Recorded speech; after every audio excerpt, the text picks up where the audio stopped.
Recently, Riot treated us with a new atmospheric cinematic.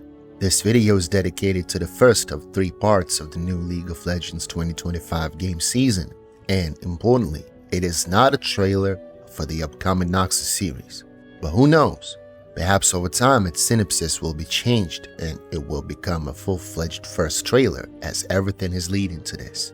What is even more interesting is that the developers have officially confirmed that all the events in the cinematic are 100% canonical. This means that we have a chance to look deeper into the world of Noxus, find Easter eggs, analyze the key moments, and understand what is really happening in the video. Welcome to Noxus. Before we get started, don't forget to subscribe to the channel and click the bell to stay up to date with the latest news from the world of League of Legends. Do take a cozy seat in my humble tavern and let us get started. The events and cinematics can be divided into 3 timelines: the distant past, the recent past, and the present with a reference to the future. And we will start with the present. The first things that appears to us is LeBlanc's eye, hiding in the shadows and watching the course of events. This is symbolic because the story of Noxus is a game of intrigue, conspiracies, and secrets where fates intertwine under the invisible hand of the puppeteer. In the web of these destinies, the drawing of the wolf appears. For the Noxians, this animal is an important symbol, as I have discussed in previous videos. But here it has an even deeper meaning. It is a reference to kindred, the embodiment of death's duality.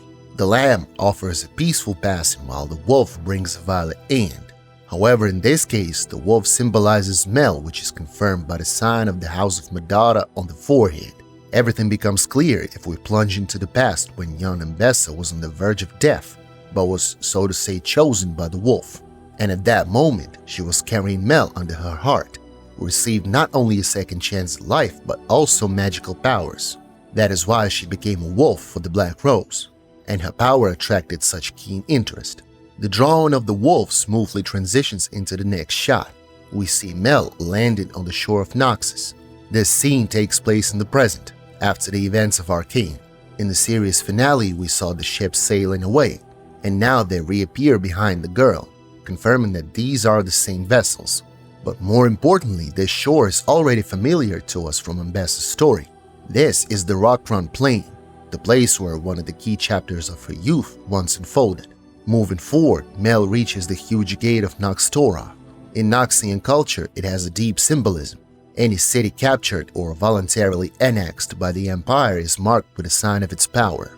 On all roads leading to such cities, a black stone gate is installed, called Noxtora, which means Gate to Noxus in ancient Noxian language. This custom immediately evokes associations with ancient Rome and its famous saying, "All roads lead to Rome." But do believe me, there are many more similarities between Noxus and Rome than meets the eye. If you guys are interested in finding out all the parallels between these empires, be sure to check out my detailed analysis on this topic. The link, as always, is in the description. In this cinematic, however, the Noxtora is not just a monument to the power of Noxus. The gate reflects its entire history, inscribed in the very structure of the stone. The first detail that catches the eye is the Black Rose symbol, and this is not surprising. The Black Rose is one of the oldest organizations that has had a hand in shaping the Empire from its earliest beginnings. LeBlanc witnessed and participated in the key events: the formation of the ancient Noxie tribes, the tyranny of Mordekaiser, and the construction of the Immortal Bastion. It was at that time, together with Vladimir, that she created a secret organization that is still pulling the strings. Moving on, we see even more images on the wall, each of which reveals important events and characters. The first of them is Errol the Tracker, a huntress with her hounds, familiar to us from the Legends of Runeterra card game. There is an interesting detail in her story. She knew Riven back when she served in the Noxian army. Next to Errol is the Shalikar, the legendary weapon of Severe. This artifact plays a key role for both Shurima and Noxus. Let me briefly recall its history. Cassiopeia, a representative of one of the noble houses of Noxus, went on a raid to an ancient Shuriman tomb together with the Shuriman mercenary Severe. However, when the goal was almost achieved, Cassiopeia treacherously stabbed Severe in the back with her dagger to seize the Shalikar and use it to open the door to the tomb. However, she was immediately overtaken by Karma. The cursed tomb guardian bit the girl and its venom turned her into a monstrous serpent-like creature. Continuing to study Noxtora, we notice the head of a Minotaur. It refers to two important points at once: the tribe of Minotaurs that once lived in the mountains of the Great Barrier.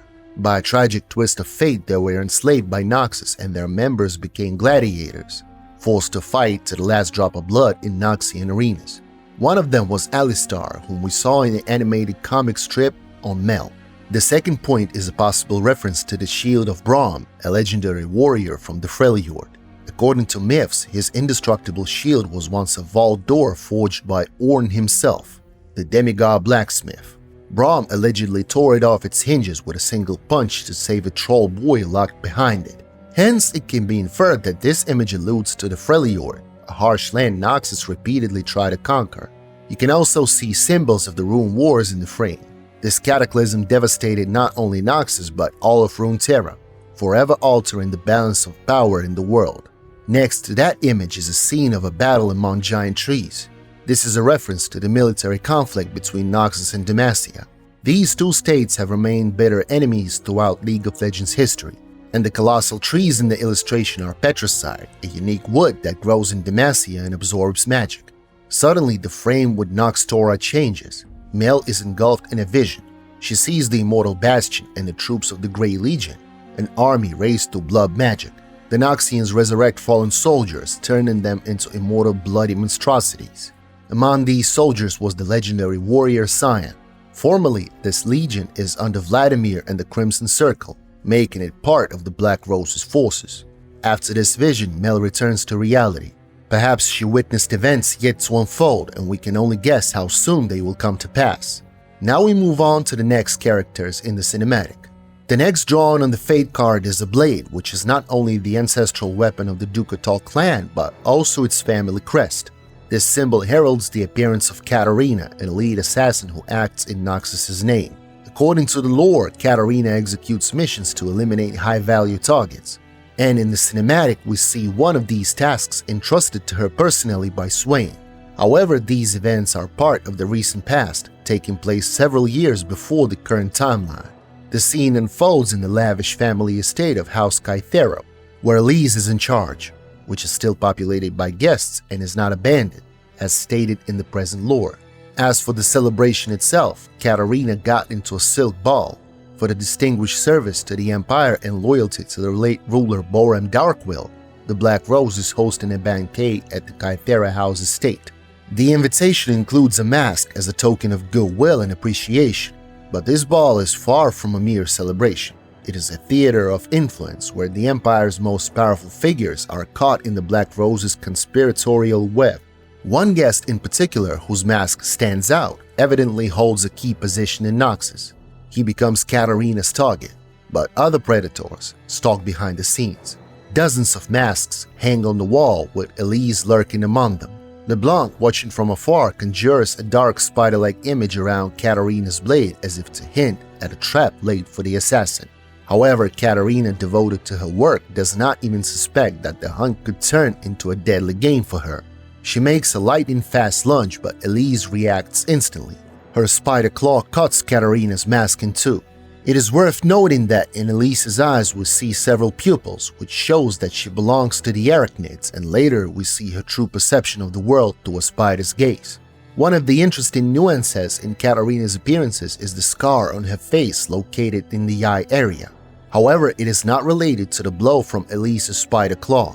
This mark was left by Talon, another assassin from the Ducatal clan. In the past, their paths crossed under unfriendly circumstances, and it was he who inflicted this battle scar on Katarina's face. During the fight, both ladies use abilities reminiscent of gameplay references. For instance, Elise's little spider bombs and her immobilizing whip. But the most notable detail is Katarina's teleportation to her blade. She acquired these abilities in the comic of the same name, where her friend used blood magic to enchant that weapon and bind it to its wielder. Now Katarina can both summon the blades to herself and dash to them on her own, which she does in this cinematic. The fight culminates when Katarina finally slits her target's throat. At this moment, gold coins fly into the air, a symbolism that can be read in two ways.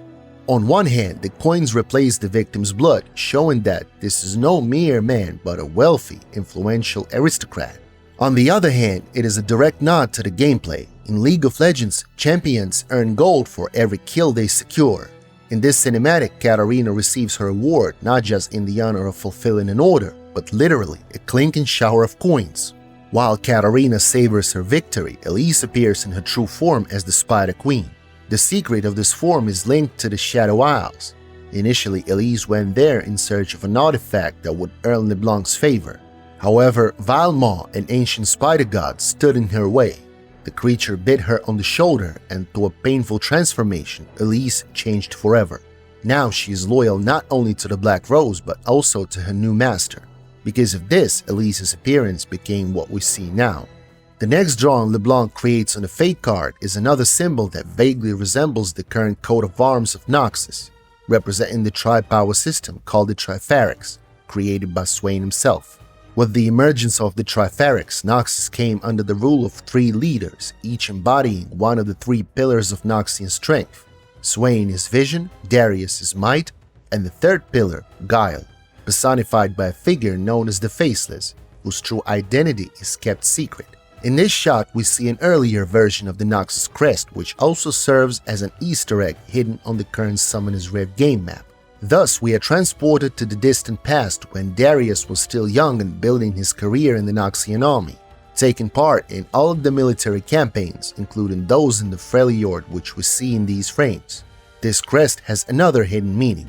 It indicates that the previous ruler, Boram Darkwill, who would later be overthrown by Swain, is still in power. Interestingly, Darius fought both for Darkwill and under the new Swain regime, emphasizing his unwavering loyalty to the Empire rather than to any particular leader. Speaking of military campaigns in the Freljord is a direct allusion to Darius's lore, where he frequently fought in these icy lands, expanding the Empire's holdings. In this cinematic, his path crosses with Trundle, who by then had already become the king of trolls and obtained a weapon from true ice. This frozen club was granted to him by Lysandra in exchange for his alliance with the Frostguard. It is crucial to note that only those with the Iceborn trait, people or creatures with a rare innate gift that lets them withstand the harsh frost climate and the Freljord's primal magic, can wield true ice weaponry. Darius does not have this trait, so when his hand touches Trundle's ice club, it starts freezing.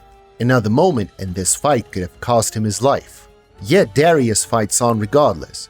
Even so, this battle costs him his weapon, which cannot be restored. Later on, players might notice it as an Easter egg on the Noxian map in Summoner's Rift. Additionally, there are other intriguing nods in this fight. Apart from the fact that the Darius vs Trundle clash resembles a typical top lane duel, there are also gameplay elements. Trundle literally shatters part of Darius's armor, referencing his ability to reduce the enemy's physical and magical defenses. In addition to that, at one point Trundle hurls Darius away with a roar, a throw reminiscent of Rengar's leap, where he also tosses Draven, Darius's brother. In the final scene, the trolls retrieve their fallen king, leaving the battlefield and ceding the conquered lands to Noxus. The Empire moves forward once more, claiming a portion of the once impenetrable Freljord territories. The cinematic's final note is a conversation between LeBlanc and Vladimir, returning us to the present and hinting at what might come next. You may notice that both characters have an unusual appearance. It is no accident. According to the lore, Vladimir can alter his visage at will. Over centuries, he's adopted so many faces, each time creating a new mask for the world. To keep track of his story, he's hired artists to paint his portrait again and again. LeBlanc is just as much of an enigma. She has lived as long as, or even longer than, the Crimson Reaper. She's the ultimate manipulator, a queen of illusions. Who can say if her current face is genuine or just another lie? After all, the Black Rose's motto is, trust no one. In this dialogue, Vladimir is clearly worried. He sees a grave threat in Mel Medara, who has already landed on the shore and is advancing toward Noxus's heart. But LeBlanc, by contrast, does not share his alarm. For her, this is not the worst danger. Perhaps she fears a far darker menace, the return of Mordekaiser. She once managed to imprison him, but now it seems the tyrant is on the brink of breaking free again. LeBlanc has prepared in advance, and she clearly has a plan. On the Fate card, she draws a cryptic emblem, a blade, and that prompts us to consider the Darkin, The Darkin are a race of former ascendant of the Shiriman Empire whose minds were corrupted after the war against the Void and the collapse of the Empire. They cannot be slain, so ancient mages imprisoned them in their own weapons, scattering them across Runeterra. It is worth noting that for over 1500 years LeBlanc has been gathering powerful allies, seeking magic sources akin to Mel's abilities, and hunting ancient artifacts. For instance, she once dispatched Elise to the Shadow Isles for the skull of Shanuzal. Now the blade drawn on the fate card could mean the weapon that holds Naafiri, another Darkin entity LeBlanc presumably aims to harness. But these are just theories. What do you guys think? What secrets does that symbol conceal? Share your thoughts in the comments. This concludes our lore analysis of the cinematic. Which part did you guys like most? What moment stood out? If you guys enjoyed the analysis, please support our efforts by liking, subscribing, and ringing that notification bell. Thank you for joining me. Until next time, over a mug of the finest ale in all of Runeterra.